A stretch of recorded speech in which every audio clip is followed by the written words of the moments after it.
آج کی اس ویڈیو میں آپ کو ڈرامہ سیریل شیر کی آنے والی ایپیسوڈ کے بارے میں بتانے جا رہی ہوں۔ آنے والی ایپیسوڈ میں آپ دیکھیں گے کہ فجر کے ابو کو جب پتہ چلتا ہے کہ شیر سے نکاح کر رہا ہے تو وہ کہتا ہے کہ مجھے اس سے کوئی فرق نہیں پڑتا، وہ اس سے نکاح کرے یا نہ کرے، میرا اس سے کوئی تعلق نہیں ہے۔ وہ اب کسی بھی حال میں فجر سے اپنا رشتہ قائم نہیں رکھنا چاہتے کیونکہ فجر نے انہیں بہت بڑا دھوکہ دیا ہے۔ جب یہ ساری بات فجر کو پتہ چلتی ہے تو وہ شیر زمان سے کہتی ہے کہ کاش تم فہد ہوتے اور میں تمہیں مار کر اپنے باپ کے سامنے کھڑا کر دیتی۔ تو شیر زمان سے کہتا ہے کہ کیا تم مجھے زندہ بچا کر پچھتا رہی ہو؟ تو فجر اس کی بات سن کر خاموش ہو جاتی ہے کیونکہ یہ سب کچھ اسی وجہ سے ہوا ہے۔ اس نے شیر زمان کی جان بچائی ہے اور اپنے گھر والوں سے الگ ہو گئی ہے، اسی وجہ سے اس کے گھر والوں نے اسے گھر سے نکال دیا ہے۔ دوسری طرف کاکا صاحب بھی کہہ دیتے ہیں کہ میری ساری جائیداد کا وارث معاذ ہے، یہ میرا اکلوتا پوتا ہے۔ لیکن معاذ کی پھوپھو کو یہ بات بالکل بھی اچھی نہیں لگتی کہ ساری جائیداد اس کی طرف چلی گئی ہے اور اس کے ہاتھ میں تو کچھ بھی نہیں آیا، جبکہ وہ تو سمرا کو دیکھ ہی نہیں سکتی تھی، اب وہی سب کچھ کی مالک بنے گی۔ اسے یہ بات بالکل بھی اچھی نہیں لگتی، وہ وہاں سے چلی جاتی ہے۔ اسے بہت زیادہ غصہ آ جاتا ہے۔ کاکا صاحب کو بھی اچھا نہیں لگتا کہ آخر انہوں نے ایسا کیوں کیا۔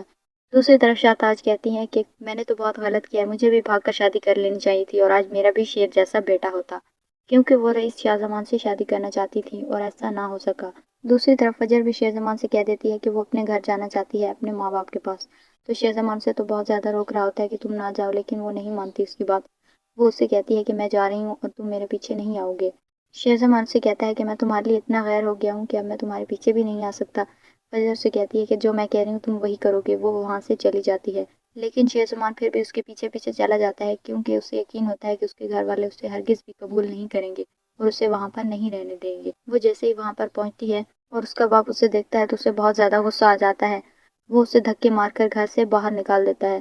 وہ کہتا ہے کہ تمہارا اب اس گھر سے کوئی تعلق نہیں ہے اور نہ ہی تمہارے لیے کوئی جگہ ہے، تم نے جس کی جان بچائی ہے اسی سے جا کر کہو کہ وہ تمہیں اپنے پاس رکھے، اس گھر سے اب تمہارا کوئی اور لینا دینا نہیں ہے۔ فجر بہت زیادہ رو رہی ہوتی ہے، شیر زمان تو اس کے پیچھے ہی جا چکا ہوتا ہے۔ وہ فجر کو پھر گھر لے کر آ جاتا ہے۔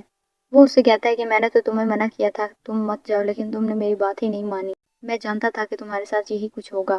فجر بہت زیادہ رو رہی ہوتی ہے کیونکہ وہ اپنے گھر والوں کو ہرگز نہیں کھونا چاہتی تھی۔ اس کی امی بھی بہت زیادہ پریشان ہیں کہ اب وہ کیا کریں گی اور اپنی بیٹی سے کیسے ملیں گی۔ تو فجر پھر اپنے ہاسپٹل میں کال کر دیتی ہے۔ وہ کہتی ہے کہ کیا مجھے ہاسپٹل میں اکوموڈیشن مل سکتی ہے؟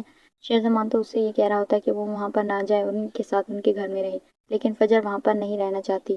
اسے ایسا لگتا ہے کہ اگر وہ ان کے گھر رہی تو یہ بات ثابت ہو جائے گی کہ وہ شیر زمان سے شادی کرنا چاہتی تھی اور اس نے یہ سب کچھ اسی وجہ سے کیا ہے۔ وہ اپنے گھر والوں کو غلط ثابت کرنا چاہتی ہے۔ آنے والی ایپیسوڈ کے بارے میں جاننے کے لیے دیکھتے رہیے ہمارا چینل۔